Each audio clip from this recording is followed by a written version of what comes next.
Welcome everyone. Today we're going to be diving into why Fastr has expanded into optimization and why the launch of Fastr Optimize is happening. I am joined today by CEO John Murdock and CTO Ryan Breen to talk through why it all matters, how AI changes the game, and what it means for enterprise leaders everywhere. So let's kick this off and talk about why, as we've been known for faster front end as a no-code DXP, why we're moving into analytics and optimization. I'll start with you, John. Great. Thanks for having me, Alex. Thanks for tuning in, everyone, as well, to the conversation. So I think this is a really great topic.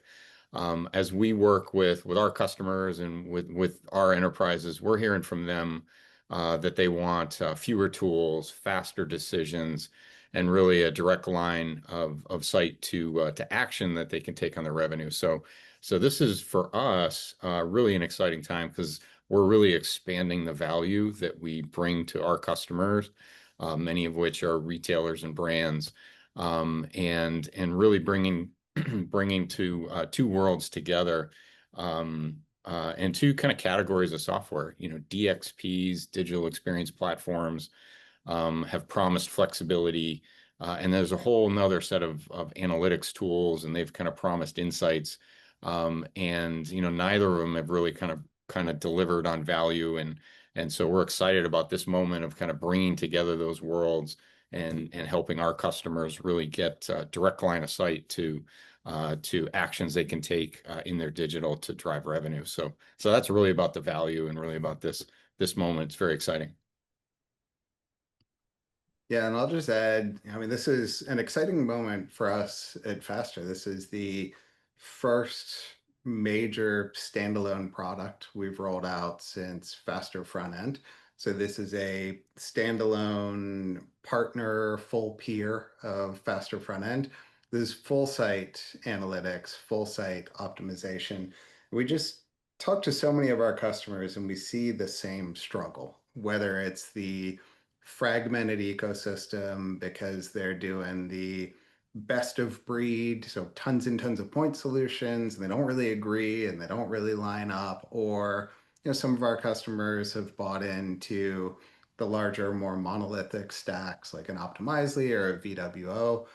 Even with those platforms, as complex as they are, and you'd think, well, it's all under one roof, they've all got to work together. They really don't.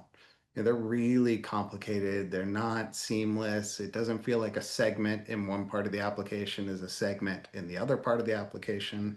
We just see so many of our customers, all of which, even at the largest brands, who are leaner teams than we were a few years ago. It's small teams. They just want answers to the question, like, how do I manage my revenue? What do I do in this moment that's particularly fraught because Google has caused so much churn and pain in SEO? Everyone's got fewer visitors right now. I just want to know what those visitors are doing, how I can optimize the campaigns I put in front of the shoppers that I have, while having these really fragmented, cumbersome tech ecosystems. We said, if we could bring people a platform that's much more streamlined, gives them the insights that are actionable, and bring that together in a way that links with front end to make it that much easier to take action on those experiments, to do something different day after day after day, respond to the data, the signal that you're seeing, take action. And that'd be really compelling. And that's why I felt like now is the right moment, with front end having such a great reception over the last couple of years. What's that next major bit of value we could bring our customers? Yeah, and if you think about like the average enterprise has upwards of 100 plus, different SaaS tools in their business, 5 to 10 different like analytics and reporting tools, and really kind of the data and the insights just kind of fragmented, across their business. Not to mention how cumbersome it is to kind of keep all that, that infrastructure, kind of connected. And so this is really for us, and the value we're bringing is about really unifying for our customers where the work happens, bringing that data and that insights right into the workspace where marketers and merchandisers are working and making decisions about revenue impacting campaigns. So it's a really exciting time to not only help help them move faster and bring speed, but also bring intelligence right to where they need it. So faster front end being a no-code DXP and us going into optimization isn't really a pivot, it's more of a value expansion. You can act on all the things using faster front end across your site, but using the actual analytics and data to tell you exactly what you need to be doing. Yeah, and that's something we've heard from folks since we introduced front end was love the agility, love the speed, love that we can accomplish so much more on our sites. What should we do? You know, like what is the right next campaign? And I know, Alex, you've had tons of these conversations with our customers where they say, yeah, we just like some guidance, some advice, some help running that next campaign. But if that campaign is that much more data informed, if it's every day you're logging into Workspace and you're seeing what are my content hotspots, what was working yesterday and what isn't working, and if I think of an experiment that I want to run, if I can do that in 5 minutes instead of 5 days, now I'm actually taking action on this data. Now I'm actually accomplishing something, because if it takes you 5 days or 5 weeks to launch that new campaign, all the data's changed. What you decided may not be relevant to the trends that you're seeing on the site right now. That's why I felt like there was just such a beneficial interplay. Absolutely. Yeah, I was going to say, well, look, I talk to most of our customers about, what should we A/B test and what should we do next, and how can we really truly optimize everything? And we're scrolling through their Google Analytics and their tools, and you're looking at tiny numbers and a big graph, and you're just trying to find that small data point to prove something. And so yeah, I'll stop there and let Ryan, you kind of show what we're doing, because I feel like that will explain it a lot more better than I could. Yeah, and I'm glad you mentioned Google Analytics, because as we've been talking to a lot of our customers early on, one of the things that we've been telling them is, for our sort of North Star on our UX and our design here, we've just said, what if we took everything GA does and do the opposite? Like if you just focus on like that mass proliferation of, I call it, metrics theater, dashboard theater. Like, oh, you have 50 different dashboards. No, you have zero, because you're never going to use 50 different dashboards, 50 different KPIs, 50 different segments. GA, a platform like that has to be so broad spectrum, general purpose that everybody can accomplish what they want in that platform, because it has to serve every single need. And that means anybody trying to get their job done, anybody who says, look, I think of my business along the lines of maybe 5 KPIs that are relevant to us, maybe 6 different segments that are really important for the way we want to think about our traffic and think about the success of our campaigns. And maybe I divide my site up into 3, 4, 5 different large blocks. Like I have my campaign pages. I'm going to have different KPIs for those versus my PLPs or my PDPs.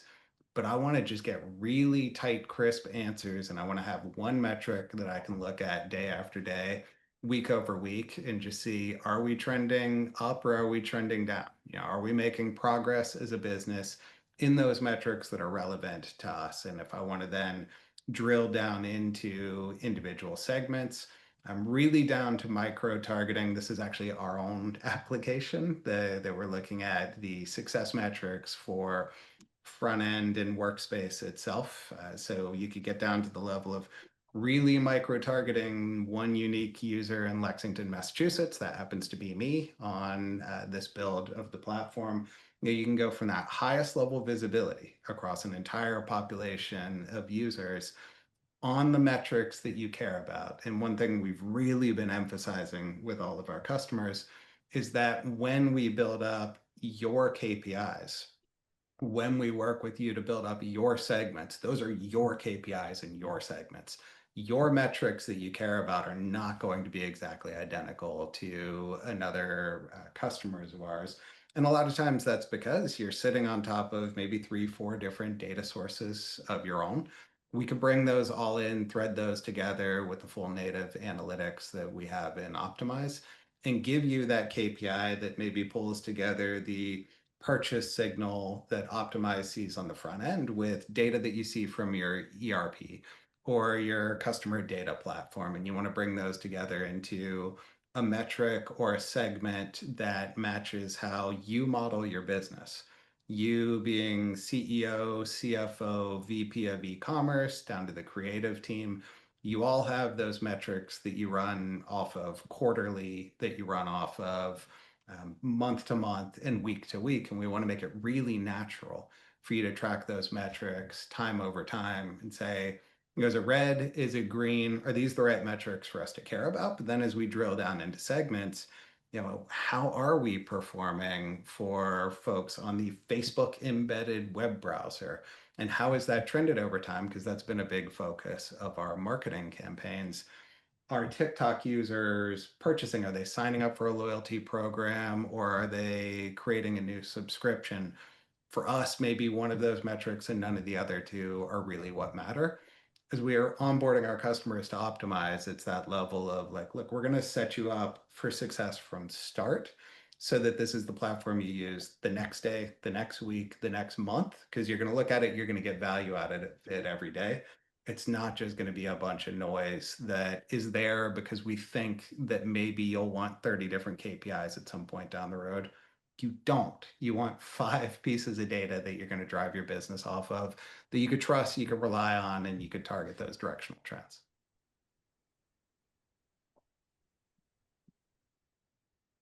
John, is there anything you would like to add to that before Breen moves on to the next part?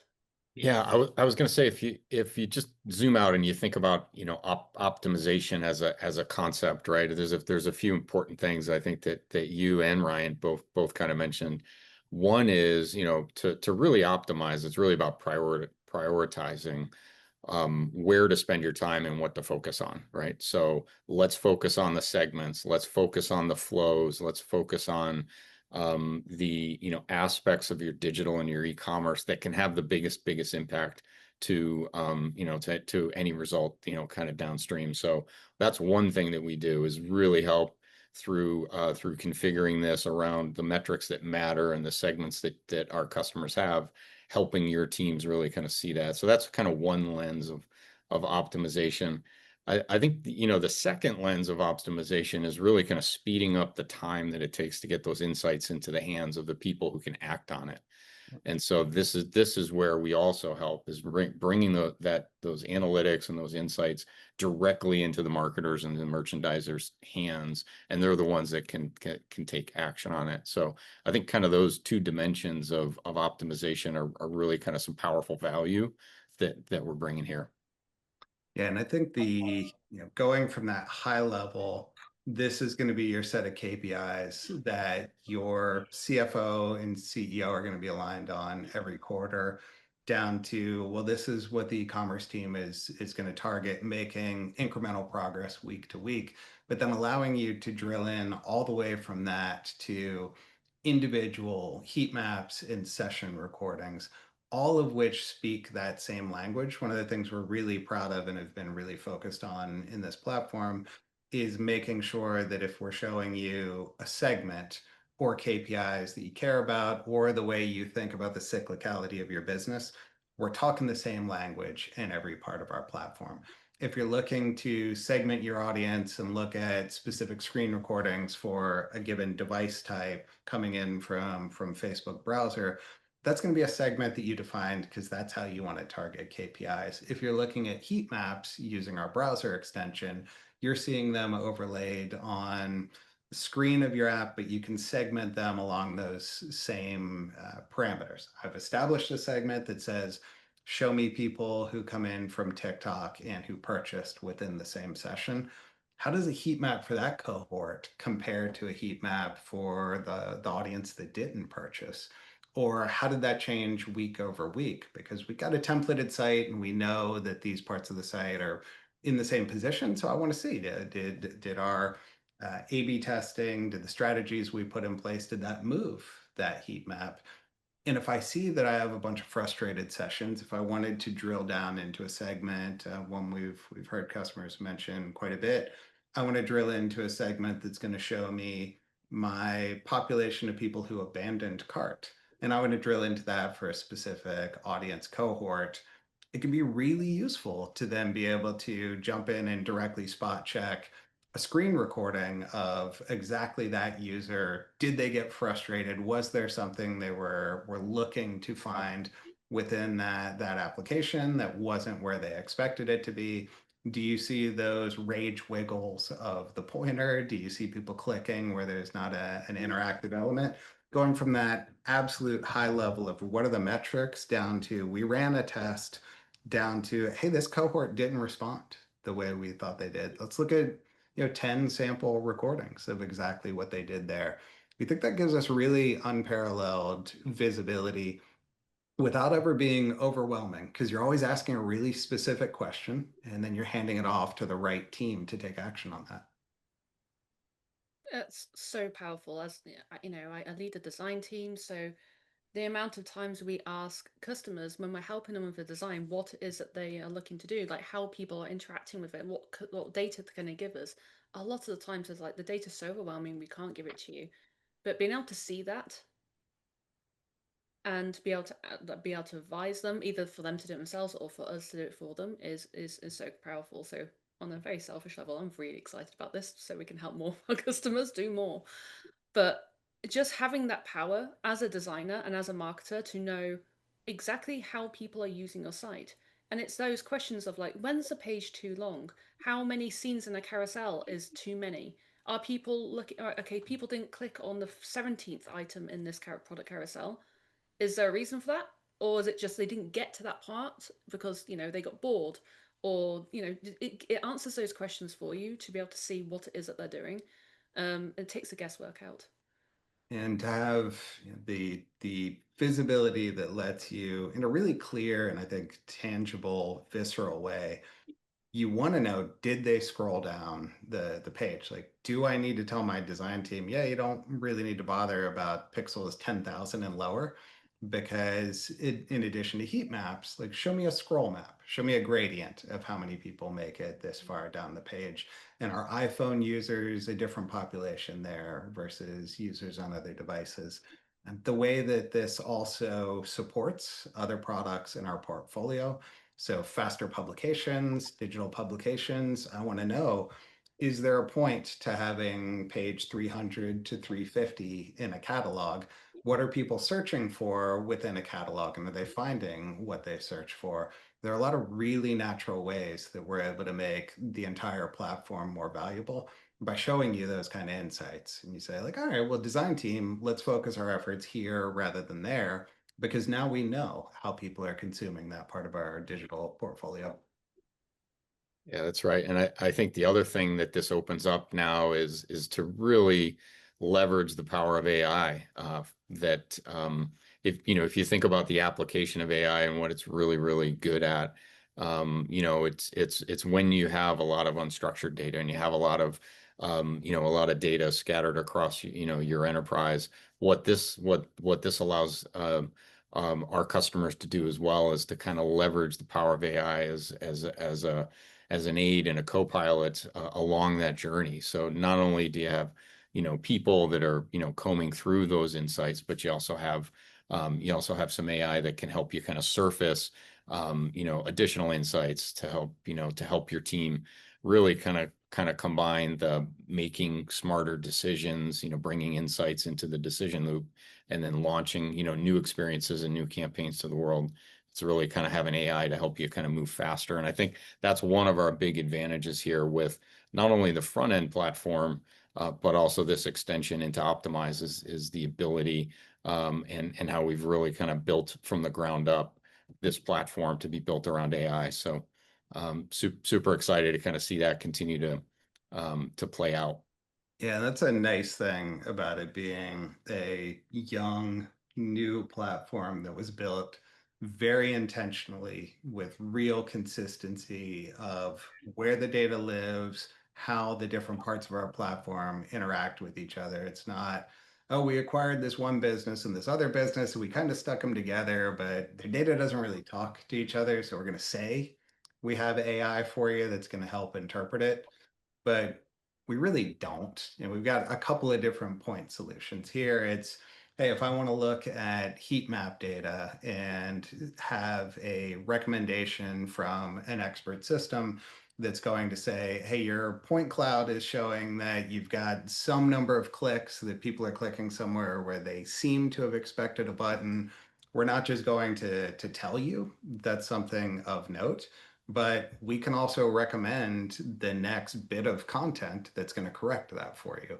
And we're going to put that in front of you, maybe 2, 3 different treatments, and you can decide what works for you.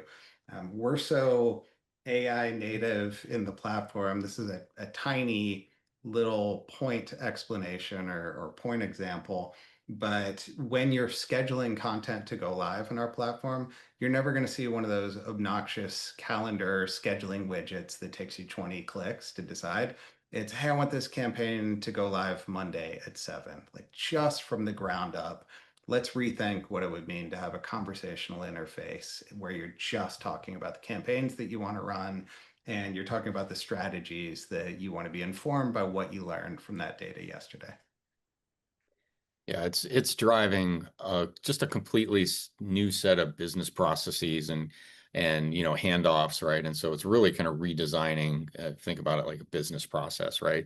And helping you kind of connect what used to be maybe scattered across dozens of tools into just a seamless, as you mentioned, Ryan, kind of conversational workflow to accomplish the goal, right? And that's what it's all about at the end of the day. It's just driving revenue, getting to your goals faster, and streamlining the entire way in which work gets done. So and I think that's the power of not only our platform and what we're bringing to the world and to the market that we serve, but also the kind of this moment in time across the industries. Like every business is looking to really kind of change their workflow, streamline, create efficiency. And this is one way to do it for digital and e-commerce teams. Um, what would you say you see as the future of AI use within our platform and also just within the industry in general? Yeah, I'll take a cut at it because yeah, I'm a dyed-in-the-wool true believer. We build everything from the ground up using AI and rethinking the assumptions of how applications should be built. I think AI as your trusted coworker in all the areas that your teams need augmentation. There are always huge parts of the job that you do because you have to do. It's not what you're passionate about. It's not what you get out of bed in the morning excited to be able to approach and put your mind to. So as one example, not everybody who creates content in the platform is a site performance expert. Not everybody is an accessibility expert. Not everybody knows how to interpret multivariate data sets from 3 different backends. On some teams, you will have really great people in those roles, and some teams you won't.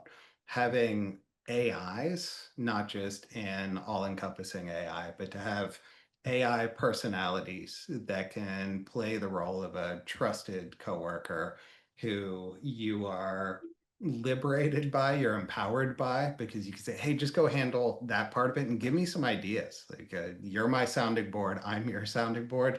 Let's kick around some ideas and ideate on what campaign we should run next or what it should look like. Or here's an idea, give me wireframes. Those wireframes look great. Let's turn those into high fidelity. That looks great. What's a nice set of interactions to put on top of it? Is that too much? Because look back at the heat maps from a month ago, and it looked like people were getting confused because we had all kinds of wacky integrations and interactions in the experiences. I think it's that level of just always having I almost said somebody, always having something, some alien intelligence who's there to be a co-pilot, a coworker with you. Yeah, totally agree. And I would add to it, like it's not that the world is going to move completely overnight to a conversational interface, right? It's not that all work is now going to be done through the conversational interface, but what is happening right now is that if you think about the average enterprise and how many different screens across how many different, software applications that your internal teams have to use to get work done, that is changing. So there's going to be fewer screens, there's going to be fewer clicks, there's going to be fewer handoffs in between, all of your employees and all of your, your workers. And AI is going to help with a lot of that, a lot of those handoffs, a lot of that automation, and a lot of that decision making, kind of end to end. So over time, it's not going to immediately become a full conversation interface, but it's going to feel more and more conversational as you think about getting work done end to end in this era. And we're out in front, kind of leading it, as Ryan said. And our workspace, product gives teams the AI tools to help them get work done faster, gives them speed in their workflow, helps them kind of reduce a lot of that heavy lifting and, manual work, from things from performance to accessibility to creative work, and, thinking about how to design your site. And then optimization brings in the intelligence, the data, the insights, the the AI assistant to help you understand what's happening on your site. Where are we losing customers? What is performing well? What is not performing well?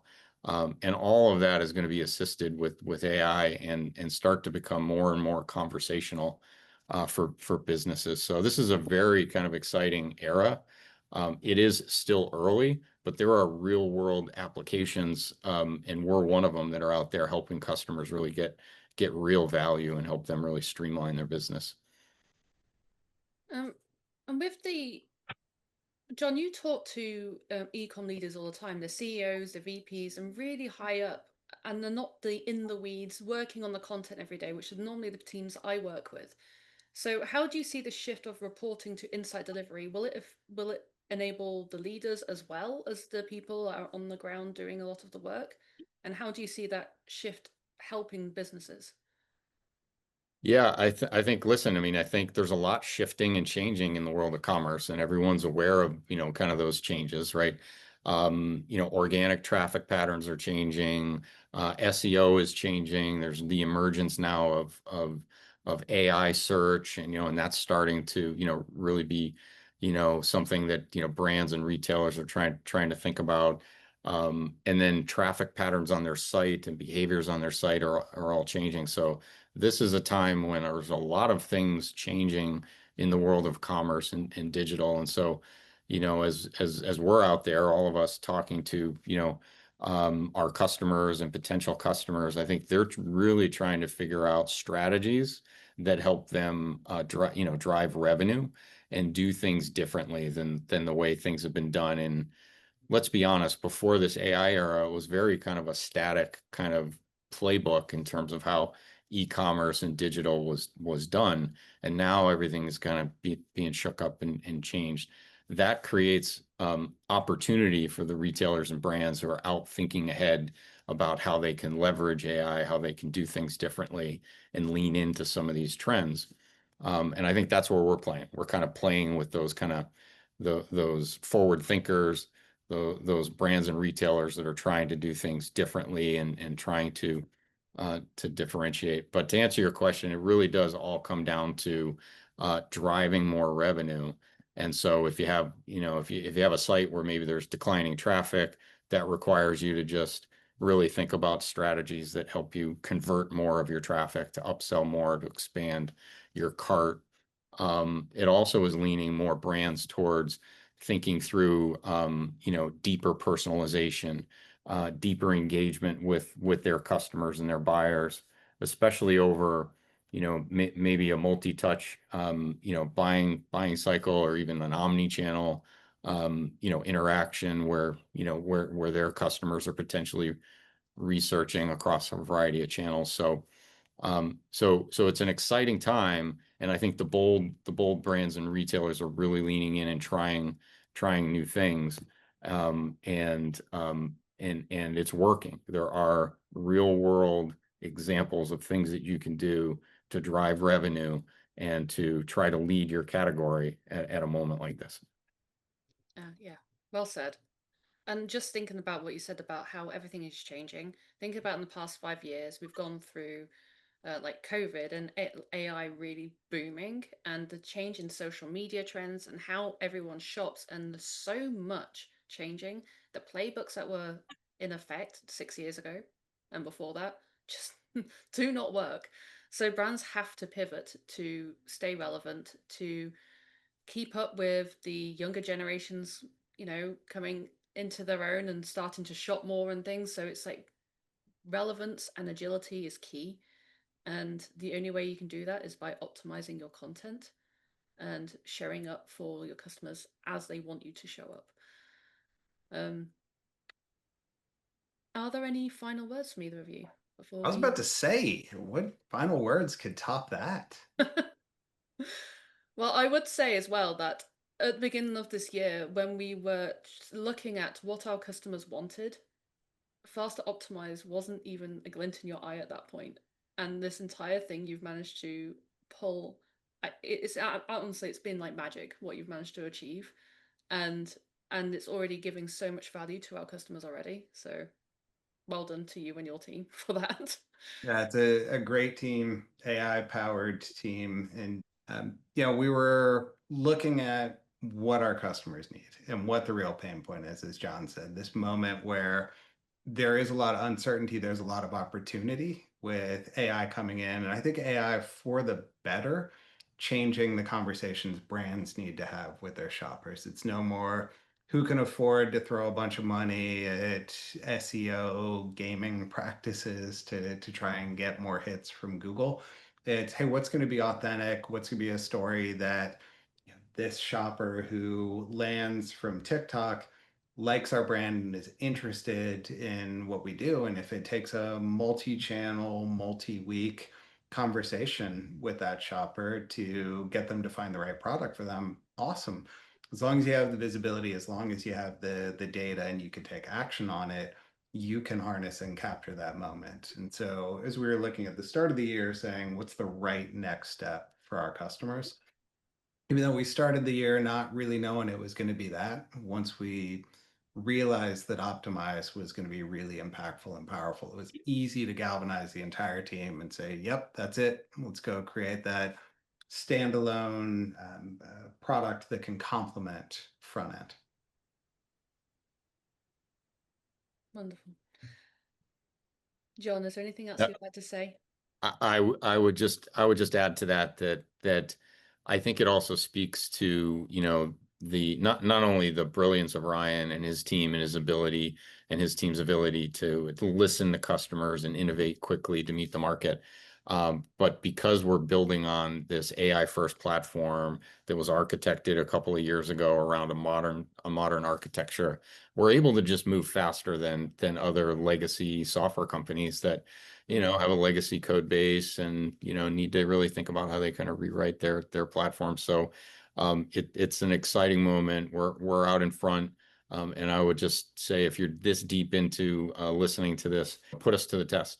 Reach out, ask us for our 30-day assessment that we can run on your site. And this isn't something that requires, months or long implementations. It just requires being bold and reaching out and taking some action. So You took the words right out of my mouth. I was going to say we have that 30-day challenge, if you will. So you can put us on your site, test, see what's happening, and you have experts every single week telling you how you can optimize your content. And after that 30 days, you'll have a very clear, defined forward action plan to help you really, really optimize your entire site content. But okay, with that, we are running out of time. So I want to say thank you to you both for joining me and to telling the word about Faster Optimize and about optimization in general for e-commerce. all right. So much. Thank you for joining. Thanks, Bye. Alex.